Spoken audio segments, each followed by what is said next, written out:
O estúdio de televisão em Lisboa fervilhava sob as luzes artificiais, mas para João Silva, de 17 anos, o mundo se resumia àquele momento fatídico. Seu coração batia como um tambor de guerra enquanto apresentava o projeto de IA que havia construído em noites insones, um algoritmo capaz de detectar discursos de ódio online, inspirado nas cicatrizes que as palavras cruéis deixavam em sua pele como adolescente gay em uma sociedade ainda dividida. Isso não passa de um brinquedo de criança sensível, zombou Ricardo Mendes, o bilionário impiedoso do setor de tecnologia, seus olhos frios cortando o ar como lâminas, enquanto o público ria nervosamente. Naquela noite, enquanto as lágrimas secavam em seu rosto solitário no quarto apertado de Alfama, João jurou que faria o homem poderoso engolir cada sílaba, e o teclado sob seus dedos se tornou a arma perfeita. João acordou com o sol da manhã lisboeta infiltrando-se pelas cortinas finas de seu quarto, o cheiro de pastéis de nata subindo da padaria da esquina como um lembrete da normalidade que ele tanto ansiava. Mas nada era normal desde aquela humilhação na RTP, a emissora nacional que transmitira seu sonho para milhões. Ele se arrastou para a mesa improvisada, onde o laptop antigo zumbia como um companheiro fiel.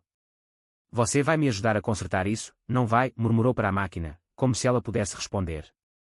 O algoritmo de IA, batizado de Escudarcano, em homenagem aos arcos medievais de Lisboa que protegiam a cidade antiga, era mais do que código, era sua armadura contra o mundo que o rejeitava por amar quem amava. Enquanto isso, em uma mansão reluzente no bairro Alto, Ricardo Mendes tomava seu café forte, ignorando as manchetes que ecoavam sua crítica honesta ao projeto ingênuo de um garoto. Aos 35 anos, ele construíra um império de cibersegurança, a Mendes Tech, que protegia fortunas digitais de corporações globais. Mas por trás da fachada de tubarão de negócios, Ricardo carregava um segredo que o corroía, uma juventude em Porto, onde ele próprio havia escondido sua atração por homens, traindo um amigo próximo para se encaixar na elite conservadora. A zombaria de João não era mero sadismo, era o eco de seu próprio medo, projetado em um espelho que ele não queria ver. Seu assistente, Miguel, um homem de 28 anos com olhos castanhos profundos e uma lealdade inabalável, observava o chefe com preocupação velada. Miguel, abertamente gay e o único confidente de Ricardo, havia assistido à transmissão com o estômago revirado. Você foi duro demais, Ricardo. Aquele garoto. Ele parecia tão vulnerável. Ricardo dispensou o comentário com um aceno, mas o desconforto se instalou como uma sombra. De volta ao seu canto em Alfama, João mergulhou no código. Ele não era apenas um adolescente comum, crescera com um pai ausente, um pescador que navegava o Tejo em busca de sustento, e uma mãe que limpava casas para pagar suas aulas de programação online. A escola o tolerava, mas os colegas sussurravam maricas nos corredores, e o namoro secreto com Pedro, um garoto de arte da turma ao lado, terminara em traição dolorosa quando Pedro sucumbira à pressão familiar. O Escudarcano nascia dessa dor, uma IA que analisava padrões de linguagem para alertar vítimas de bullying digital, salvando almas como a dele. Mas agora, ferido pela humilhação pública, João visava um alvo maior. Usando ferramentas open source que aprendera em fóruns underground, ele começou a sondar as defesas da Mendes Tech. Se ele acha que sou fraco, vou mostrar o que um brinquedo pode fazer, pensou, os dedos voando pelo teclado. A primeira brecha veio fácil, um servidor secundário mal configurado, provavelmente negligenciado por arrogância. João injetou um script simples, um worm que se espalhava como fumaça pelo sistema, coletando dados sem alarde. Ele não queria destruir, queria expor. Imagens de e-mails internos surgiram na tela, propostas de parcerias com ONGs LGBTQ+, rejeitadas por razões de imagem. Ricardo, o homem que zombava dele na TV, havia sabotado iniciativas de inclusão em sua própria empresa. O coração de João acelerou. Isso era ouro, prova de hipocrisia que poderia virar o jogo. Mas enquanto navegava mais fundo, algo inesperado surgiu, um arquivo criptografado, rotulado Memórias de Porto. Curioso, ele decifrou a senha fraca, amigo traído 87, e o conteúdo paralisou. Cartas antigas, fotos borradas de um Ricardo jovem, abraçando um rapaz de olhos tristes, e confissões de culpa por uma traição que custara uma vida. Meu Deus, sussurrou João, o ódio se misturando a uma pena inesperada. Quem era esse homem por trás da máscara? Na Mendes Tech, os alarmes soaram baixinho no centro de controle. Miguel, monitorando os logs como de costume, franziu a testa ao ver tráfego anormal. Intrusão, murmurou, isolando o setor afetado. Ele rastreou o IP até um provedor modesto em Lisboa, mas algo no padrão o intrigou, era elegante, quase poético, como o código de um artista. Ricardo, temos um problema. Alguém está bisbilhotando nossos arquivos sensíveis. O bilionário ergueu os olhos do tablet, o rosto endurecendo. Encontro. E acabe com isso antes que vire um escândalo. Miguel assentiu, mas em segredo, ativou um contra-ataque sutil, um honeypot, uma armadilha digital para atrair o hacker. Enquanto isso, ele não pôde deixar de se perguntar se aquilo era vingança pela transmissão. Ele mesmo havia aplaudido João em silêncio, admirando a coragem do garoto. João sentiu o puxão virtual como um formigamento na nuca. Seu worm tropeçou em uma barreira, e de repente, dados falsos inundaram sua tela, um labirinto projetado para confundi-lo. Eles me pegaram, pensou, o pânico subindo. Mas em vez de fugir, ele contra-atacou, injetando escudo arcano no sistema deles. O algoritmo começou a analisar os próprios logs da Menstech, detectando padrões de discriminação interna, promoções negadas a funcionários QR, e-mails com piadas ofensivas. Em minutos, um relatório automatizado foi enviado para contas anônimas de jornalistas, vazamento controlado, sem danos permanentes, mas o suficiente para abalar. João se recostou, exausto, o suor escorrendo pela testa. Vitória amarga, mas real mal sabia ele que Miguel, do outro lado, sorria ao ver o código do garoto. Brilhante. Quem quer que você seja, você é um gênio. O sol poente tingia o tejo de laranja quando Ricardo recebeu a ligação. Senhor, o vazamento. É sobre nossas políticas internas. Alguém expôs e-mails antigos. A voz de Miguel era calma, mas carregada de urgência. Ricardo sentiu o chão sumir. Aqueles arquivos, relíquias de sua juventude covarde em Porto, onde ele denunciara o amigo gay para ganhar aceitação na família rica, poderiam destruir tudo. Ele havia mudado, doado anonimamente para causas LGBTQ+, através de fundações, mas o passado era uma ferida aberta. Encontre o responsável. Eu mesmo vou lidar com ele. Naquela noite, em um bar escondido no Chiado, Ricardo confidenciou a Miguel pela primeira vez: eu fui como ele, Miguel. Medroso. E agora, Karma. Miguel, cujo próprio coração batia mais forte perto do chefe há anos, tocou seu braço. Talvez seja uma chance de redenção. Deixe-me ajudá-lo a encontrá-lo. Seus olhos se encontraram, um silêncio carregado de possibilidades não ditas. João caminhava pelas ruas empedradas de Alfama, o ar salgado do rio misturando-se ao cheiro de sardinha grelhada dos vendedores ambulantes. Ele precisava de ar fresco após o EC. Pedro, seu ex, havia ligado mais cedo, fingindo preocupação, mas João o bloqueou, traições passadas ainda doíam como espinhos. Em uma praça pequena, ele sentou em um banco, observando casais heterossexuais passearem de mãos dadas sem medo. Por que tem que ser tão difícil? Murmurou. Seu telefone vibrou, uma mensagem anônima. Seu código é impressionante. Mas você mexeu com o errado. Encontro. Café no A Brasileira, amanhã, 10 horas. Sem truques. O coração de João gelou. Era da Menstech. Armadilha. Mas a curiosidade, e o desejo de confronto, venceu. Ele respondeu: estarei lá. Sem máscaras. No dia seguinte, o Café à Brasileira, com suas mesas de mármore e ecos de poetas como Fernando Pessoa, era um oásis de normalidade em meio ao caos. João chegou cedo, nervoso, vestindo jeans desbotados e uma camisa com estampa de azulejos. Ele avistou Miguel primeiro, alto, com cabelos ondulados e um sorriso que desarmava defesas. Você é o hacker? Perguntou Miguel, estendendo a mão. João hesitou, mas apertou. E você é o cão de guarda do tirano. Miguel riu, um som quente que aqueceu o ar fresco da manhã. Ricardo não é o que parece. Sente-se. Vamos conversar. Ao longo do café, Miguel revelou fragmentos, o passado de Ricardo, a culpa que o impulsionava a construir barreiras. João, relutante, compartilhou sua própria história, o bullying na escola, o sonho de um mundo onde amor não fosse crime. Pela primeira vez, alguém o ouvia sem julgamento. Quando Miguel mencionou que Ricardo queria se desculpar pessoalmente, João sentiu um misto de raiva e intriga. Diga a ele que, se quiser redenção, prove. Deixe-me demonstrar o escudo na sua empresa. Miguel assentiu, os olhos brilhando com algo mais que profissionalismo. Ricardo esperava no terraço da Menstech, com vista para o castelo de São Jorge, quando Miguel retornou com João. O bilionário se ergueu, a postura rígida derretendo ligeiramente ao ver o garoto, magro, olhos flamejantes, uma vulnerabilidade que ecoava sua própria juventude. Eu fui um idiota na TV, começou Ricardo, voz rouca. Não por maldade, mas por medo. Seu projeto. Ele me acertou onde dói. João cruzou os braços, mas o tom sincero o desarmou. Medo de quê? De admitir que o mundo precisa mudar. A conversa fluiu como o Tejo, tensa mas honesta. Ricardo confessou o incidente em Porto, a traição a Tomás, o amigo que se suicidou após o ostracismo. Eu me escondi por anos. Mas você? Você me obriga a enfrentar isso. Lágrimas não caíram, mas o ar se carregou de emoção crua. Miguel observava, o coração dividido entre a lealdade e o ciúme sutil que crescia ao ver Ricardo se abrir para o outro. Enquanto implementavam o escudo na Mendestec, João e Miguel passaram horas juntos em salas de servidores iluminadas por telas azuis. Miguel, com sua expertise em cibersegurança, refinava o código, e suas mãos se tocavam acidentalmente sobre o teclado, faíscas invisíveis saltando. Você é incrível, sabe, disse Miguel uma noite, após um teste bem-sucedido. Não só o código, mas você. Corajoso em um país que ainda julga. João corou, recordando Pedro, mas Miguel era diferente, maduro, gentil, sem jogos. E você? Trabalhando para o vilão da história. Miguel sorriu tristemente. Ricardo é família para mim. Mas há mais. Eu sinto algo por ele, há anos. Não correspondido, acho.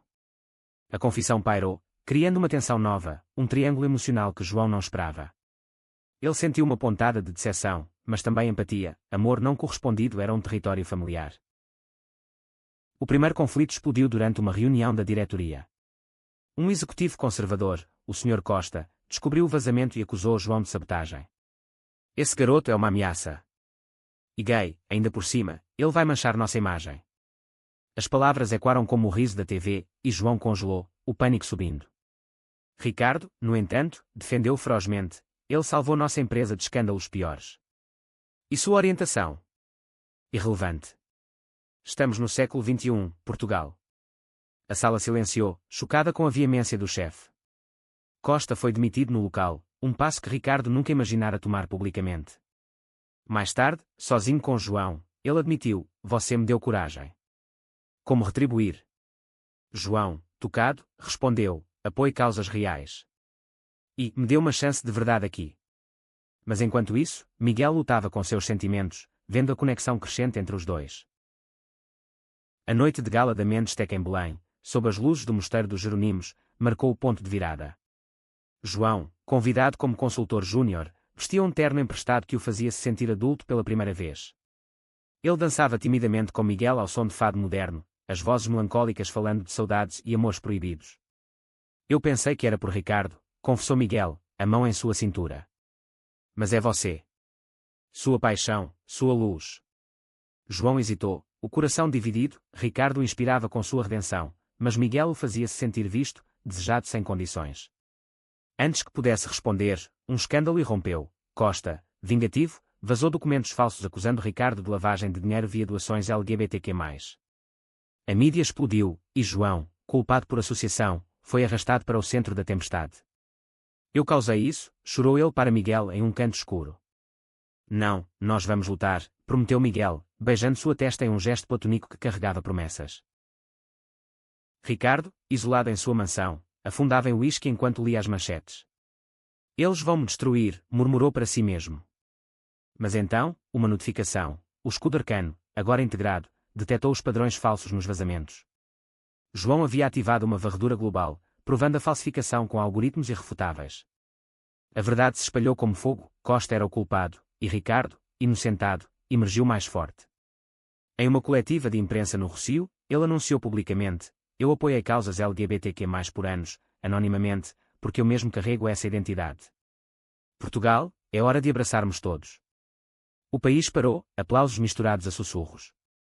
João assistia da TV, lágrimas escorrendo, orgulhoso e aliviado. Mas o clímax pessoal veio em uma viagem improvisada a Porto, onde Ricardo insistiu em levar João e Miguel para confrontar o passado.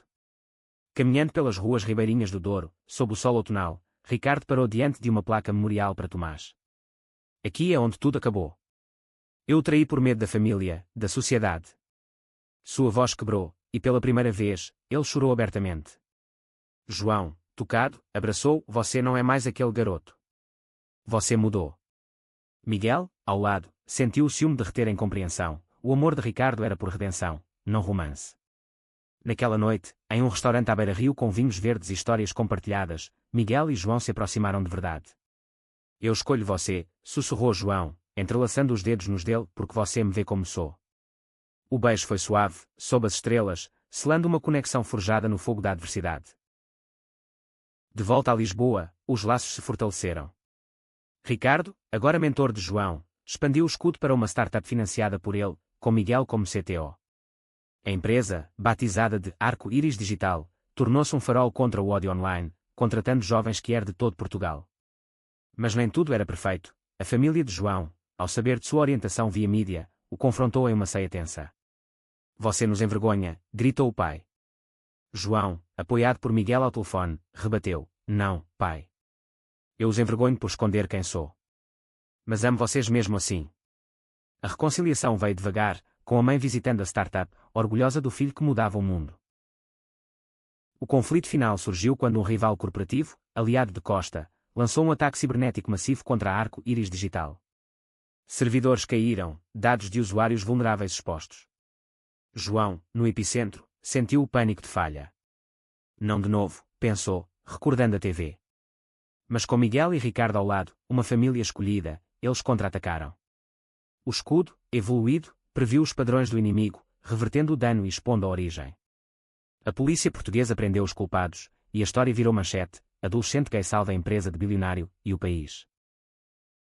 No epílogo, sob o aqueduto das águas livres ao pôr do sol, João e Miguel caminhavam de mãos dadas, abertamente. Ricardo, à distância, sorria, seu coração em paz com Tomás no além. "Você hackeou mais que um sistema", disse Miguel. "Hackeou nossos corações." João riu, o futuro brilhante como o Tejo. Em Portugal, o amor não era mais uma sombra, era a luz que guiava. Enquanto a poeira do escândalo assentava, João se viu no olho de um furacão de oportunidades e dúvidas. A Arco-Íris Digital crescia exponencialmente, com investidores de todo o mundo de olho no algoritmo revolucionário. Mas o sucesso trazia seu preço: paparazzi espreitando as ruas estreitas de Alfama, amigos da escola que outrora o ignoravam agora pedindo selfies, e Pedro, o ex, enviando mensagens arrependidas que João deletava sem ler. "Você virou celebridade, amor", brincou Miguel durante um jantar caseiro em seu apartamento no Príncipe Real, onde pratos de bacalhau à brasa enchiam o ar de aroma reconfortante. João sorriu, mas seus olhos traíam a exaustão. "É como se o mundo me amasse agora só porque venci o vilão. Mas e se eu falhar?" Miguel puxou-o para perto, o abraço firme ancorando-o à realidade. "Você não vai. Nós não vamos." Ricardo, por sua vez, navegava águas turbulentas pessoais. Sua saída do armário público o transformara em ícone para alguns, alvo para outros. Convites para palestras em convenções LGBTQ+ choviam, mas também ameaças anônimas em seu e-mail, ecos do passado conservador de sua família em Coimbra. Ele visitava João na startup diariamente, não como chefe, mas como um tio protetor, compartilhando histórias de sua ascensão. "Eu comecei com nada, em um porão em Porto, codificando até os dedos sangrarem. Seu talento me lembra isso." João absorvia as lições, mas notava a solidão nos olhos de Ricardo. "E você, Ricardo? Encontrou alguém para compartilhar isso tudo?" O bilionário pausou, olhando para o horizonte lisboeta. "Talvez um dia. Por agora, ver vocês dois felizes é o suficiente." Mas em noites solitárias, Ricardo se perguntava se sua atração por Miguel, reprimida por anos de hierarquia, era o que o impedia de seguir em frente. O primeiro grande teste da startup veio com um contrato governamental: implementar o escudo em escolas portuguesas para combater bullying cibernético. João liderava a equipe, mas durante uma demo em uma escola secundária no Lumiar, o passado o alcançou. Um aluno, e quando as zombarias antigas, sussurrou alto o suficiente: "Olha o maricas que hackeou o bilionário." O riso coletivo cortou como vidro, e João congelou, o microfone tremendo em sua mão. Miguel, ao lado, interveio calmamente: "Esse maricas salvou vidas como a de vocês. Perguntem a ele como, em vez de julgar." O silêncio que seguiu foi ensurdecedor, mas transformador. Alunos curiosos se aproximaram depois, compartilhando histórias próprias de dor escondida. Naquela noite, de volta ao apartamento, João desabou nos braços de Miguel. "Eu pensei que tinha superado isso." "Ninguém supera de uma vez", respondeu Miguel, beijando suas têmporas. "Mas cada vez que você se levanta, fica mais forte." Seu amor se aprofundava, tecido com fios de vulnerabilidade mútua. Enquanto isso, uma sombra se aproximava: Sofia, a ex-noiva de Ricardo de anos atrás, ressurgiu como repórter investigativa para um tabloide sensacionalista. Ela o confrontara publicamente em uma entrevista, insinuando que sua conversão era marketing. "Você traiu todos, Ricardo, seu amigo em Porto, mim, agora finge ser herói gay." As palavras reabriram feridas, e Ricardo, bebendo em excesso no Bairro Alto, confidenciou a Miguel em um beco escuro. "Ela tem razão. Eu sou um impostor." Miguel, o coração acelerado pela proximidade, segurou seu rosto. Não. Você errou, mas corrige. Deixe-me ajudá-lo a provar. O momento se esticou, olhares travados, até que Ricardo se afastou, o medo vencendo. Você merece melhor que eu, Miguel. O não dito pairava como fado não cantado. João, sentindo a tensão na startup, propôs uma iniciativa ousada, um hackathon LGBTQ+, em Lisboa, convidando jovens de todo Portugal para codificar soluções contra preconceito. O evento, no Lisboa Factory, um antigo complexo industrial revitalizado com grafites vibrantes e vistas para o rio, atraiu centenas. João mentoreava um time de garotas trans de Faro, rindo de seus códigos criativos, enquanto Miguel organizava workshops. Ricardo financiava tudo, mas sua presença era assombrada pela entrevista de Sofia. Durante o pitch final, um jovem de Évora apresentou um app complementar ao escudo, detectando microagressões em redes sociais. O júri aplaudiu, mas fora do palco, Ricardo puxou João de lado. Seu evento. Ele cura partes de mim que eu ignorava. Lágrimas nos olhos do bilionário fizeram João abraçá-lo novamente, um laço paternal se formando. Mas o drama escalou quando Sofia invadiu o hackathon disfarçada, gravando conversas para distorcer. Ela confrontou Ricardo no terraço, sob as luzes de neon. Você usa esses garotos para limpar sua imagem suja. Miguel, ouvindo, interveio, saia daqui. Seu veneno não tem lugar aqui. A discussão esquentou, e Sofia revelou uma bomba, fotos antigas de Ricardo com Tomás, manipuladas para sugerir abuso. O pânico se instalou, mas João, alertado, ativou o escudo em tempo real, analisando as imagens e provando a falsificação digital. Fora com isso, disse ele, voz firme, transmitindo a análise para a multidão via telão. Sofia fugiu, humilhada, e o evento terminou em aplausos ensurdecedores. Ricardo, grato, ergueu um brinde, a vocês, heróis de verdade. Seus olhos em Miguel diziam mais, mas o momento passou. Nos dias seguintes, o relacionamento de João e Miguel enfrentou sua prova de fogo. A família de Miguel, de uma vila conservadora no Alentejo, visitou Lisboa e descobriu o namoro via jornais. Um homem com um menino. Vergonha, gritou o pai ao telefone. Miguel, devastado, questionou tudo, e se eu estiver destruindo minha família por nós? João, em uma caminhada pelo Jardim da Estrela, segurou sua mão. Amor verdadeiro não destrói, constrói pontes. Dê tempo a eles. A conversa os uniu mais, culminando em uma noite de promessas sussurradas sob as estrelas, onde Miguel tatuou discretamente um arco-íris no pulso, símbolo de sua escolha. Ricardo, inspirado, decidiu confrontar seu próprio fantasma, uma viagem solitária a Porto para visitar o túmulo de Tomás. Lá, sob chuva fina, ele deixou flores e uma carta: perdão, meu amigo. Eu te amava, mas o medo venceu. Agora, honro você vivendo autenticamente. De volta, ele promoveu Miguel a parceiro na Mendes Tech, um gesto que borrava linhas profissionais. Você sempre foi mais que um assistente, disse, a mão demorando no ombro. Miguel curou, o ar carregado de tensão não resolvida. João, percebendo, encorajou, diga a ele, Miguel. O tempo é agora. O clímax se aproximava com uma cúpula internacional de tecnologia em Cascais, onde a Arco-Íris Digital apresentaria o escudo globalmente. Mas sabotadores, remanescentes do rival de Costa, plantaram um vírus no código. Durante a demo, telas congelaram, e acusações de fraude voaram. João, no palco, sentiu o déjà vu da TV, não vou deixar isso acontecer, murmurou, mergulhando em um laptop reserva. Com Miguel e Ricardo coordenando remotamente, eles isolaram o vírus, um eco do hack inicial de João. O sistema se recuperou, e o escudo brilhou, salvando a apresentação. O mundo aplaudiu, contratos fluíram. Na calmaria pós-evento, Ricardo finalmente confessou a Miguel em uma praia deserta de Cascais, onde as lambendo a areia. Eu te amo. Não como chefe, mas como homem. Miguel, lágrimas nos olhos, respondeu com um beijo, correspondido, profundo, liberador. João, assistindo de longe com um sorriso, sentiu o coração pleno. Seu é que não só mudara sistemas, mas corações. A onda de sucesso da Arco-Íris Digital transformou Lisboa em um hub de inovação que era, com murais de arco-íris surgindo nas paredes do Cais do Sodré e eventos semanais no Village Underground. João, agora com 18 anos recém-completados, celebrava seu aniversário em uma festa íntima no terraço de Miguel, com vistas para a ponte 25 de Abril iluminada. Balões coloridos flutuavam, e amigos da startup brindavam com vinho do Dão. Ao garoto que hackeou o impossível, disse Ricardo, erguendo a taça, seu braço ao redor de Miguel, oficial agora, após meses de namoro discreto. João riu, mas uma melancolia sutil o tocava. O pai, ainda distante, recusara o convite. Ele virá ao redor, assegurou Miguel, puxando-o para uma dança lenta ao som de Madre Deus. O amor deles era sólido, mas João ansiava por aceitação familiar completa. Ricardo e Miguel navegavam sua nova realidade com cautela deliciosa. Manhãs preguiçosas em apartamentos entrelaçados, com café e croissants entregues, contrastavam com dias intensos na empresa. Mas desafios surgiam. A mídia sensacionalista os rotulava de casal poder gay, ignorando a profundidade emocional. Eles reduzem a gente a clichês, reclamou Miguel durante um passeio pelo oceanário de Lisboa, onde peixes tropicais nadavam em tons vibrantes. Ricardo apertou sua mão. Deixe. O que importa é isso, nós, reais.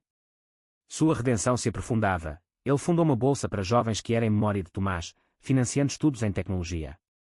João, envolvido, mentoreava os primeiros bolsistas, vendo seu reflexo neles, olhos famintos por pertencimento. Um conflito inesperado veio de dentro. Uma estagiária talentosa, Ana, de Coimbra, acusou a startup de favoritismo, alegando que promoções iam para amigos do chefe. A tensão explodiu em uma reunião acalorada, com Ana chorando. Eu luto contra preconceito lá em casa, e aqui sinto o mesmo, invisível por não ser do círculo íntimo. João, culpado, reconheceu o eco de suas próprias inseguranças.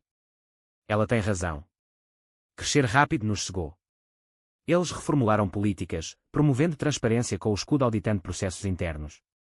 Ana tornou-se líder de equipe, e o incidente fortaleceu a cultura da empresa, um lembrete de que luta contra preconceito era contínua, até em espaços seguros. Enquanto isso, o passado de João ressurgia na forma de Pedro, que apareceu na porta da startup, olhos suplicantes. Eu errei, João. Vi você na TV, o quanto você mudou o mundo. Me dá uma chance de amizade. João hesitou, memórias de noites roubadas no Parque Eduardo VII misturando-se à dor da traição. Miguel, ao lado, sussurrou, sua escolha, mas proteja seu coração. Após conversas honestas em cafés do Chiado, João perdoou, não como amor, mas como lição de crescimento. Pedro se voluntariou na startup, canalizando sua culpa em arte digital para campanhas anti-bullying, transformando rivalidade em aliança. Ricardo enfrentava seu teste maior, a família, que o convocou para um jantar em Coimbra, exigindo explicações por sua orientação.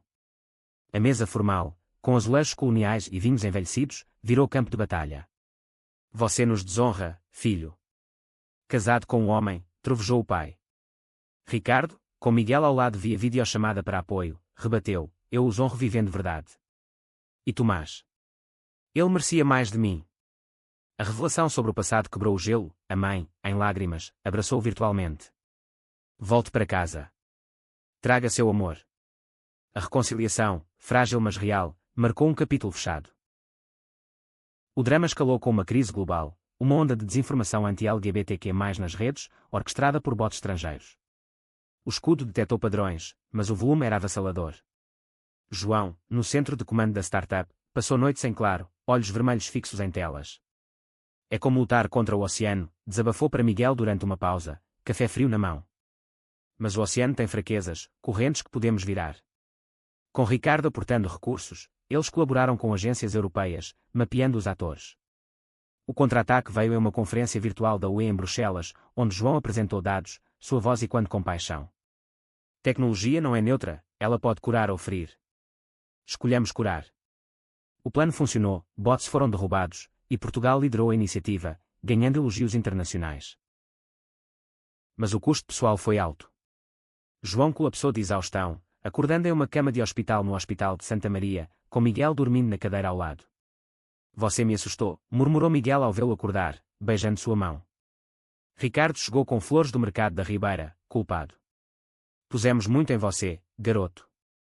A recuperação, em uma viagem curta ao Algarve, curou mais que o corpo, banhos de sol em praias rosadas, conversas profundas sobre limites. João aprendeu a delegar, Miguel a equilibrar amor e trabalho, Ricardo a ser vulnerável sem culpa. Um plot twist veio quando um bolsista da fundação de Ricardo revelou ser sobrinho de Costa, infiltrado para sabotagem. A traição doeu, mas João viu a oportunidade, mostra a ele o que perdemos, não com raiva, mas com verdade.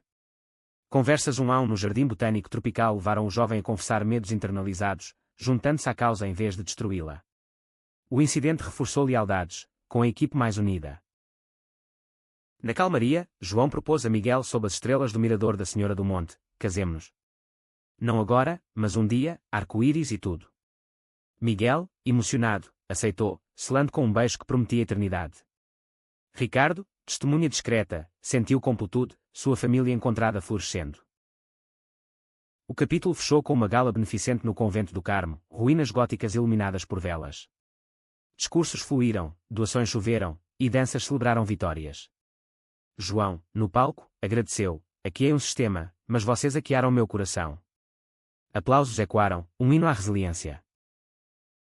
Com o casamento distante mas sonhado, João e Miguel mergulharam em planos sutis, uma cerimônia pequena na Capela dos Ossos em Évora, com toques de azulejos e fado acústico. Mas a vida intervém, uma oferta tentadora de uma gigante tech americana para comprar a arco-íris digital, com bilhões na mesa. É o sonho, disse Ricardo em uma reunião no terraço da empresa, vento do Tejo bagunçando papéis. Mas perdemos a alma. João balançou a cabeça. Não vendemos. Expandimos, abrimos filiais em Porto e Faro. A decisão uniu-os, mas atraiu inveja de concorrentes, levando a leaks falsos sobre práticas questionáveis na startup.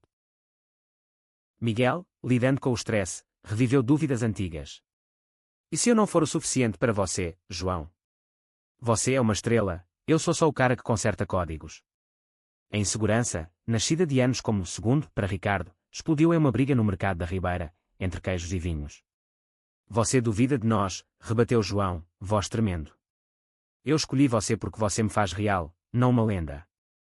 A reconciliação veio em uma escapada para Sintra, castelos enevoados como cenários de contos, onde promessas foram renovadas em trilhas úmidas. Ricardo, solidificando seu romance com Miguel, enfrentou ciúmes sutis de ex-contatos. Uma antiga chama, um investidor de Madrid, furtou abertamente em um jantar de negócios no Hotel Bairro Alto. Você merece luxo, não drama lisboeta, sussurrou ela. Ricardo, tentado por um segundo, recusou: meu luxo é ele. Contou a Miguel imediatamente, transformando potencial traição em confiança mais profunda. Um conflito externo irrompeu com protestos conservadores em Lisboa, grupos radicais marchando contra propaganda gay na mídia, mirando a startup como símbolo. João, ao ver grafites ofensivos em sua rua, sentiu medo primal. Eles vêm por nós, disse a Miguel, barricados em casa. Ricardo mobilizou segurança, mas João insistiu em diálogo, organizou um fórum no Teatro Nacional Dona Maria II, convidando manifestantes. Ouçam-nos, como nós ouvimos vocês.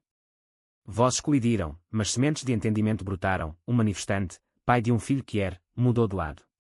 O evento, televisionado, virou virada cultural.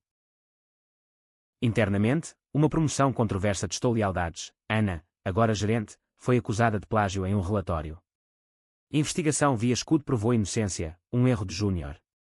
Mas o boato abalou, fazendo João questionar julgamentos.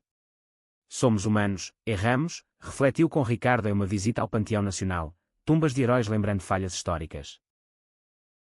O plot twist veio com uma descoberta: o vírus inicial do Hackathon era de um aliado interno, um programador invejoso de João. Confrontado em um café no Time Out Market, o homem confessou: você teve tudo fácil, o bilionário, o amor. João, em vez de denunciar, ofereceu mentoria: fácil. Eu sangrei por isso. Junte-se, em vez de sabotar. A redenção do homem fortaleceu a equipe, provando poder do perdão. Miguel propôs a expansão social, parcerias com comunidades rurais, levando workshops para vilas alentejanas onde ainda era tabu. Em uma viagem a Évora, João e ele ensinaram codificação a jovens isolados, olhos iluminados por possibilidades. Um garoto, tímido como João outrora, compartilhou: pensei que amor como o seu era pecado. João respondeu: é graça. O impacto ecoou, salvando vidas invisíveis. Ricardo, inspirado, revelou a Miguel uma surpresa: uma casa em comporta, dunas e arrozais, para fins de semana. Nosso refúgio. O primeiro fim de semana, com João convidado, foi idílio, fogueiras na praia, histórias de futuro. Mas uma tempestade literal testou, ondas altas isolando-os, conversas profundas sobre medos. Eu temo perder você para o mundo, admitiu Miguel. Você é meu mundo, assegurou Ricardo. O clímax parcial veio com o Award Internacional em Genebra, onde João recebeu o Prémio Inovação Jovem. No palco, ele dedicou a Tomás e a todos silenciados. Mas de volta, uma ameaça anônima chegou: parem ou perdem tudo. Investigação revelou raízes em um cartel de desinformação russo. Com a ajuda de Interpol, João liderou a caçada digital, o escudo mapeando redes globais. A operação culminou em prisões, Portugal no centro do combate. Na euforia, João e Miguel tatuaram matching, códigos binários para amor eterno. Ricardo, vendo, planejou sua própria surpresa para Miguel. A parte fechou com uma ceia familiar expandida, pai de João presente, brindando hesitantemente. Progresso, lento mas doce. O ano novo trouxe renovações. A Arco-Íris Digital inaugurou filial em Porto, com João supervisionando, voando no trem alfa pendular ao lado de Miguel, paisagens do Douro desfocando pela janela. Lembra minha juventude aqui, comentou Ricardo, unindo-se para a abertura. Mas tensões familiares de Miguel borbulhavam, sua mãe, visitando, questionava o namoro abertamente. Filho, e netos? Miguel, paciente, explicou, meu amor é minha família. João apoiou com histórias próprias, e a mãe, tocada, prometeu tentar. Um desafio técnico surgiu, o escudo falhou em detectar sarcasmos culturais em dialetos regionais, deixando vulneráveis usuários do interior. João mergulhou em pesquisa, viajando atrás dos montes para entrevistas com comunidades. Em uma aldeia de granito, ele encontrou velhos que contavam lendas de amores proibidos, inspirando atualizações no algoritmo. Miguel, unindo forças, codificou adaptações, seu relacionamento florescendo em colaboração. Ricardo enfrentou crise financeira, um investimento ruim em uma startup falida abalou ações da Mendestec. Eu me arrisquei demais pela redenção, confessou Miguel em uma noite chuvosa no Cristo Rei, estátua vigiando o Tejo. E agora? Miguel, prático, reestruturou portfólios, provando seu valor. A recuperação veio rápida, fortalecendo sua parceria, tanto negócios quanto pessoal.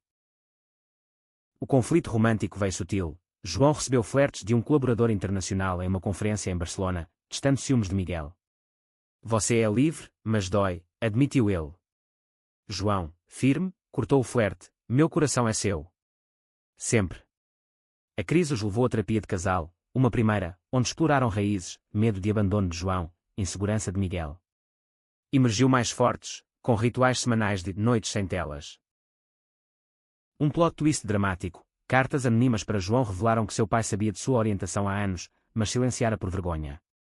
O confronto em casa, em Alfama, foi tempestuoso, porque não disse nada.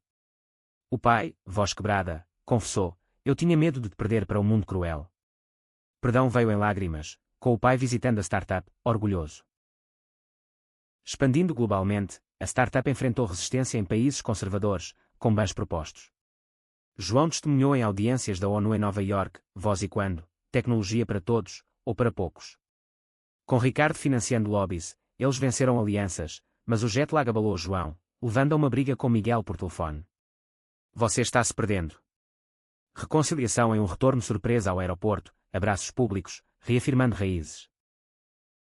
Interno, uma fusão proposta com uma empresa que de Berlim trouxe dinâmica nova. Lena, CEO carismática, flertou com Ricardo inocentemente, despertando ciúmes em Miguel. Ela é ameaça. Ricardo riu, só negócios. Você é meu tudo. A fusão sucedeu, diversificando o escudo para línguas germânicas. O clímax veio com um mega-ataque cibernético coordenado contra comunidades LGBTQ+ mundiais, coincidente com o PRID de Lisboa. Marchas pararam, pânico se espalhou. João, no flow-out da startup na Avenida da Liberdade, recebeu alertas, sistema sob fogo. Com Miguel e Ricardo em um bunker improvisado, eles orquestraram defesa, o escudo evoluído repelindo invasores. A vitória, anunciada no palco do PRID, virou hino, amor aqueado, mas invencível. Confetes choveram, corações se abriram. Na Aftermath, João escreveu um livro sobre a jornada, Códigos do Coração, best-seller em Portugal.